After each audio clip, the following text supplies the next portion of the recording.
What did you do those 5 years at the CIA? Next question. Is it that? Really? Is it that? I don't usually talk about my time there, so. No, it's there. So that's why I asked. I've Yeah. seen the last, Yeah. it's actually the very last thing. Yeah, there. it is, but So, I don't talk about what I did there. okay, but was it done in the U.S. or overseas? I spent a lot of time, all jokes aside, I spent a lot of time traveling overseas. And remember, that time was in the aftermath of 9/11 and the global war on terror, and I did a bunch of work helping the intelligence mission of the United States. Okay, what are your marching orders from the main office as to priorities?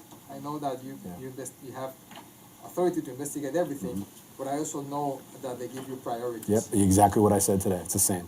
And those priorities Those are the are same priorities. Give us your top 3 priorities. Same for Puerto priorities. Rico? Same priorities. So this violent crime and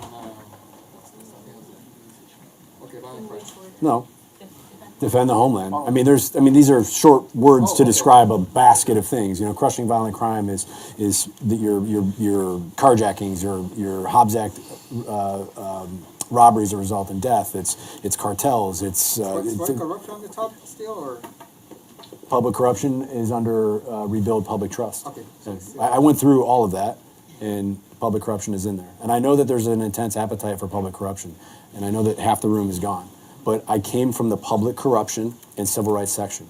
If there is a public corruption issue in this island, and I'll say it again, if there's a public corruption crime that is occurring on this island, and it's suitable and there's a factual predicated basis for the FBI to open an investigation, and the U.S. Attorney's Office is going to prosecute it, you can expect results.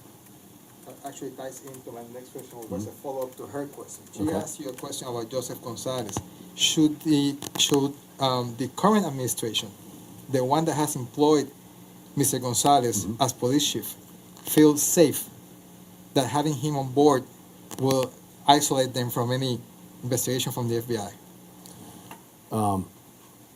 So the question is Joe in a position to help protect her from any sort of... No, I don't want to implicate Mr. Gonzalez in any doing by So- himself.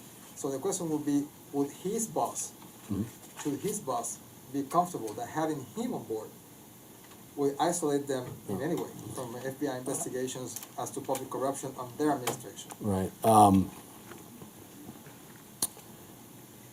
I mentioned my friendship with Joe and my level of respect for Joe. But I'll be very precise in saying that it doesn't matter who the commissioner of the police department is, whether it's an FBI agent or not, has nothing to do with whether or not this office will investigate again. If there's a factual predicated basis to have an investigation on an elected official, has nothing to do with it. It won't have any bearing on whether or not there would be an investigation. Okay, thank you. Yeah. Thank you, sir. Can you say